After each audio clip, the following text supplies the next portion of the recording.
who is moving in against the 19-time champion, Joe, with 3 titles.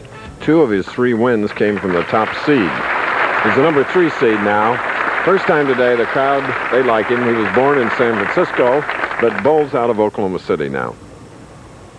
In one of his last practice balls, he threw it in the gutter. Let's see if that shakes him up.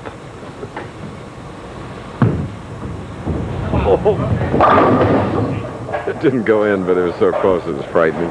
All right, here's what's happened. We saw that last week in the very low-scoring match at the Showboat Invitational. Once again, we see the oil carrying down the lane. I showed you in the opening of the telecast that the PBA lane maintenance crew had placed oil 41 feet down the lane. The action of the bowling ball has carried it farther down the lane. The players have no consistent break point, and there's not much they can do.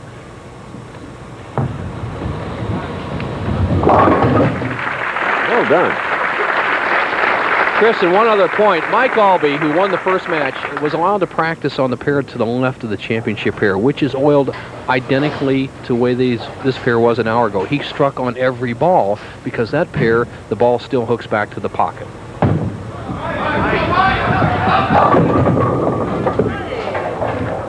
No, only a 3-pin instead of the baby split for Mike.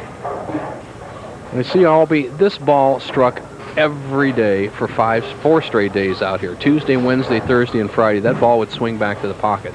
Unfortunately for Aulby, if he starts it towards the pocket, it breaks too much and goes wildly to the right. So he's using 2 bowling balls here today. Right. Aulby's brought a whole armament of bowling balls. He probably has 8 of them in the building. He could run, get another one. He's brought 2. He's brought 1 that he used in warming up, and 1 that hooks a little bit more he's switched to. Now you see the grip of Aulby. Once again, he's using a little less of a full grip. He puts his fingers in just past the first knuckle, tucks those index finger and the baby pinky, but he's going for the big hook right here. Well, there's a split that he missed in his previous match, although he won it 176 to 153. Aulby.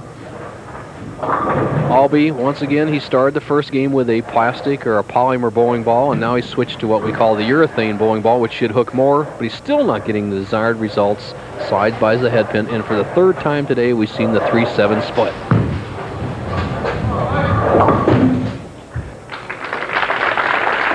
Not successful on the conversion. So Salvemini jumps out to a 13-pin lead. Now shooting in the 3rd frame. 27 through the 2nd.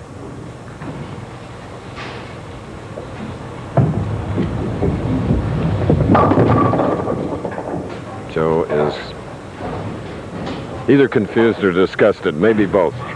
You're right, Chris. Maybe both. You see the 5-step delivery of Salvemini, kind of a 2-piece arm swing. He brings it behind his back, then realigns it. Now it's in perfect position, sends it wide. And he really threw this what he thought was very well, but not playing the break on the lanes, in trouble. The 1-2-7. Oh, well done.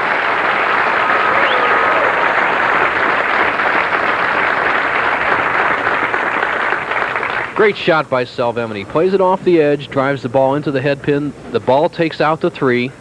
Here it comes, slides by, knocks the 3-pin out. The head pin goes to sideboard, takes out the 7. Salvemini has a 10-pin lead, but once again, the lead can go back and forth when you're confused.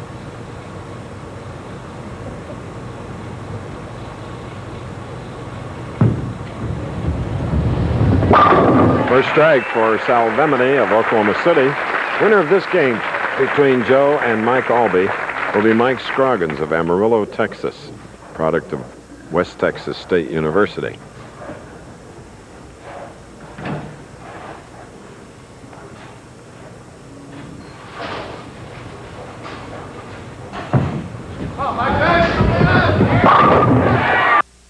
And for Mike-Aulby, who had 4 strikes in victory, his first of his 2nd game.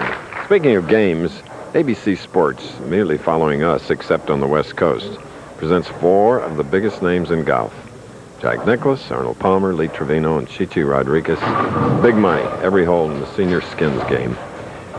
Chichi Rodriguez, what a guy. In fact, there are 3 legends along with him, and it'll be a lot of fun to watch. Arnie played well down the Bob Hope Classic, so he should be a contender. Now, Aulby needs a double to even the match. So Mike has left the 3-5. Aulby kind of went to school on Salvemini's strike in the third frame. What he did is he moved farther to the left on the approach and threw the ball much harder to take out the break and get it to come up to the pocket. A little more difficult shot than they played all week long, but you have to do what you got to do to win these matches. Okay, we're in Sacramento, California. Sightseer's delight. Here's some music trivia for you. Can you name this chart buster from 30 years ago? Listen.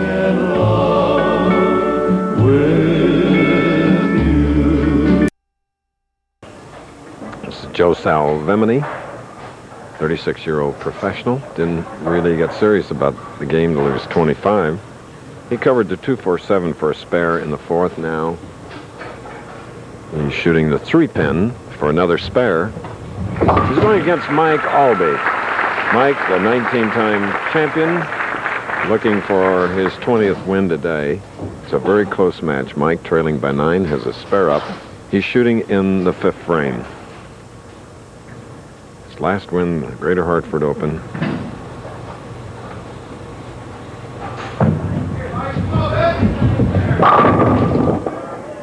And he left a 5-pin. As we mentioned in his first game victory, won his first title, the PBA National, when he was 19 years old. Now, the oldest professional to win a championship was our longtime friend Buzz Fazio of Battle Creek. Buzz's last victory was in the 1965 Sacramento Open. He was 56 years of age.